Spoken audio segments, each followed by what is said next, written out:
that the business will be closed. So they are in our agreement. They have told us we can do any other type of other oil business. As per our MOP version of 2015, we are requesting the government to rehabilitate us. और हम ये चाहते हैं कि जिस तरीके से kerosene का जो डीलर है, जो कंज्यूमर है, एलपीजी में कन्वर्ट हुआ है, उसी तरीके से हमारे कैरोसिन डीलर को एलपीजी मिल जाए। दिल्ली में 84 वैकेंसी हैं और हम चाहते हैं कि वो 84 वैकेंसी, ये जो कन्वर्शन हुआ है, इससे एग्जिस्टिंग डीलर मोर देन 70%, उसका जो अपर लिमिट है 12,000, उसमें 70% लोगों के कनेक्शन बढ़ गए हैं। हम चाहते हैं कि वो जो हमारा डीलर कंज्यूमर कन्वर्ट हुआ है एलपीजी में, वो एलपीजी हमें मिले और ऑलरेडी दिल्ली में 84 वैकेंसी हैं, उसमें हमें एब्जॉर्व कर लिया जाए, जिससे कि हमारे परिवार और हमारे जो स्टाफ और हमारे एसोसिएट हैं वो सब इसमें रोजगार पुनः पा सके। पिछले 4 सालों से लगातार अपनी डिमांड सरकार के सामने रखते आए all India kerosene dealers federation की बात पर सरकार ने आज तक कोई कदम तो नहीं उठाया, मद्रास हाईकोर्ट के निर्देश को भी नजरअंदाज किया है। In Chennai, there is in Madras High Court has given a direction to MOP to convert our SKO business to LPG. Whereas LPG dealers are doing 15,000 connections to 1 lakh connections. By converting this, the already existing LPG dealers will not be affected in any other way. We have got all infrastructures ready with us to start the business any time. So we request the MOP to rehabilitate at the earliest to convert our business from SKO to LPG. We request the government to support the poor people where lakhs of families are depending on the kerosene dealership, including the dealers and the dependents. So we are also having the same infrastructure. There is no question of new investment. Kerosene dealers सरकार को बार बार ये कह रहे हैं कि उनके पास भी जरूरी इंफ्रास्ट्रक्चर मौजूद है, तो सरकार को उनकी बात सुननी चाहिए, उनकी बात पर सरकार को गौर करना चाहिए और एलपीजी डीलरशिप के संदर्भ में संतुलित रवैया रखना चाहिए। Now kerosene dealers was reduced from 12 loads to 4 loads, 5 loads.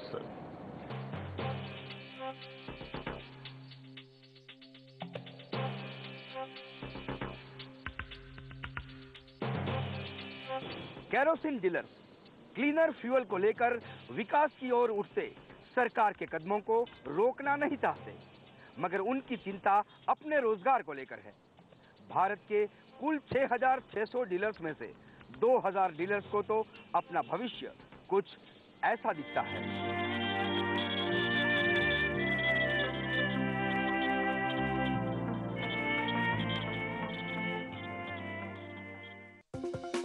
Presented by Hindustan Unilever Limited.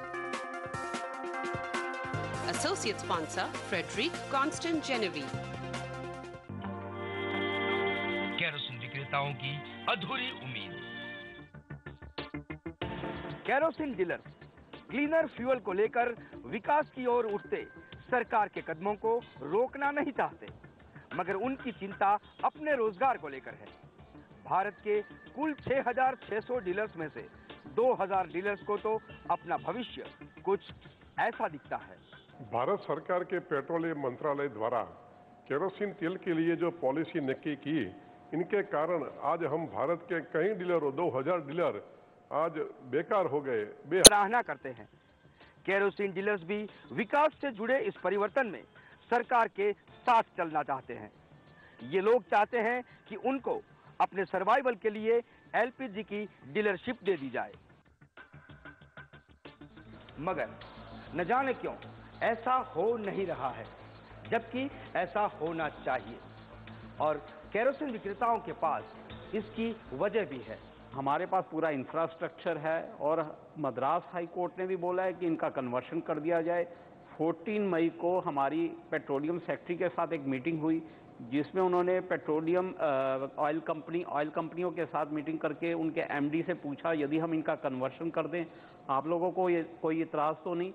Oil कंपनियों ने बोला, डायरेक्टर मार्केटिंग ने, कि हमें कोई इतराज़ नहीं यदि मिनिस्ट्री करना चाहे, लेकिन आज तक उसमें कोई रिजल्ट नहीं आया और हम लोग अभी भी अनएम्प्लॉयड हैं। और जॉबलेस हैं। हम भारत सरकार से दोबारा अपील करते हैं कि हमारे ये 84 वैकेंसी हैं उसे कन्वर्ट कर दिया जाए, जिससे कि हमारे साथ जुड़े सभी लोगों को रोजी रोटी मिले। अपनी डिमांड्स को लेकर केरोसिन डीलर्स कई बार पेट्रोलियम मंत्रालय गए हैं। मंत्री श्री और सेक्रेटरी को कई बार रूबरू मिल भी चुके हैं। हम मंत्री जी को मिलते हैं। आज मंत्री जी मौली साहब बहुत अच्छे हैं, हमें सुनते हैं, हमें अच्छा आश्वासन भी देते हैं। उनके बाद हम सेक्रेटरी के पास जाते हैं।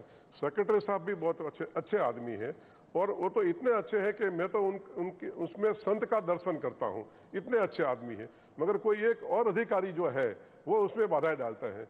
अगर अधिकारी हमें सपोर्ट करे तो हमारी बात सब लोग मानने के लिए तैयार है। तो हमारी यही रिक्वेस्ट है कि हमारी एक यूनियन बात है, हमारी सही बात है, वो अगर गवर्नमेंट मान जाए तो हम उनके बहुत आभारी रहेंगे। अनेक कोशिशों के बाद कोई भी रिजल्ट न आने के बावजूद केरोसिन डीलर्स ने सरकार से अपनी उम्मीदें बनाए रखी है। उन्हें अंदर से ऐसा विश्वास है कि सरकार उनके और उनके साथ जुड़े लाखों परिवारों के भविष्य और रोजगार के बारे में जरूर सोचेगी। और इसी विश्वास के साथ केरोसिन डीलर्स आज भी सरकार के सामने अपनी 3 मांगे रख रहे हैं। तो हमारी डिमांड है 3 पॉइंट का सॉल्यूशन। नंबर 1, जो केरोसिन की हमारी डीलरशिप है वो एलपीजी में कन्वर्ट किया जाए। नंबर 2, हमारा जो केरोसिन का कोटा, केरोसिन का कमीशन जो हमारा कट गया है वो हमें वापस दिया जाए।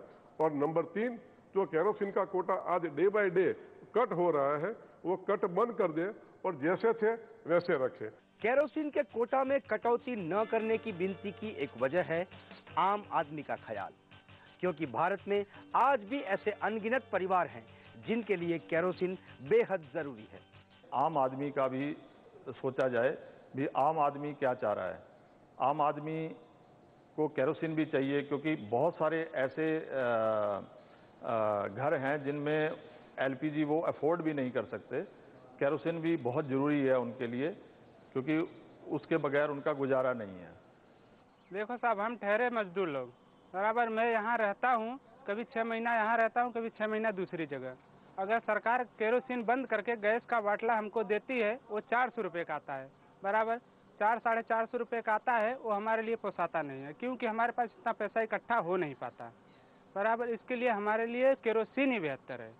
देखो भाई, हम लोग मजदूर हैं, हम 100-200 रुपया रोज कमाने वाले आदमी, और कभी 6 महीना यहाँ पे रहते हैं, कभी 6 महीना दूसरी जगह चले जाते हैं। तो इसलिए हम 100 रुपया 200 रुपया कमाया, तो अब हमको सुबह पका के खाना, फिर दोपहर को खाना, शाम को खाना, 200 रुपये में हमारा पूर्ण नहीं पड़ता। सुना है कि 450 रुपये का टैंक हो गया है गैस का। 450 रुपया हम कहाँ से जमा करेगा? हमको केरोसिन ही चाहिए। आम आदमी का ख्याल रखने और अपना रोजगार बचाने के लिए all India kerosene dealers federation आज एक बार फिर से सरकार को रिक्वेस्ट करता है। हम चाहते हैं कि सरकार हमारी इस 50 आदमियों की रोटी रोजी का भी ध्यान रखे, और जो भी एलपीजी गैस का है कनेक्शन है उसी हिसाब से देवे जितना हम केरोसिन बेच रहे हैं, ताकि हम इन 50 आदमियों को रोटी रोजी दे सकें और हम भी अपनी रोटी रोजी कमा सकें। हम ये चाह रहे हैं कि वो हमें जो है उसमें रिहेबिलिएट करे, और उस रिहेबिलिएशन में अगर गवर्नमेंट चाह रही है कि जो उनका विजन डॉक्यूमेंट कह रहा है कि वो अभी तक एलपीजी के पेनिट्रेशन 50% है और वो 75% करने जा रही है, तो हम ये चाह रहे हैं कि उसमें जो हमें जो है वो मौका दिया जाए। As per our MOP version of 2015, we are requesting the government to rehabilitate us. हम चाहते हैं कि वो जो हमारा डीलर कंज्यूमर कन्वर्ट हुआ है एलपीजी में, वो एलपीजी हमें मिले, और ऑलरेडी दिल्ली में 84 वैकेंसी हैं, उसमें हमें एब्जॉर्व कर लिया जाए, जिससे कि हमारे परिवार और हमारे जो स्टाफ और हमारे एसोसिएट हैं वो सब इसमें रोजगार पुनः पा सके। हमारे लिए सर्वाइवल उतनी ही मुश्किल दिन ब दिन हो रही है, तो हम ये रिक्वेस्ट करते हैं कि आप गवर्नमेंट ऑफ इंडिया और जो स्टेट गवर्नमेंट्स भी हैं वो भी हमें रिहेबिलिटेशन के लिए उसी तरह करें, क्योंकि एलपीजी आने वाले समय में एलपीजी ही होगी, तो हम भी एलपीजी का वितरण जो है उस हिसाब से कर सकते हैं। अंत में मेरी सरकार को यही विनती है कि हमारी यूनियन बात है, हमारी बात मान जाए और हमें एलपीजी की डीलरशिप दे दे। इससे सरकार खुश, डीलर खुश, ऑयल कंपनी भी खुश और आम जनता भी खुश। सब लोग खुश हो जाएंगे और हमारा प्रॉब्लम सॉल्व हो जाएगा। धन्यवाद।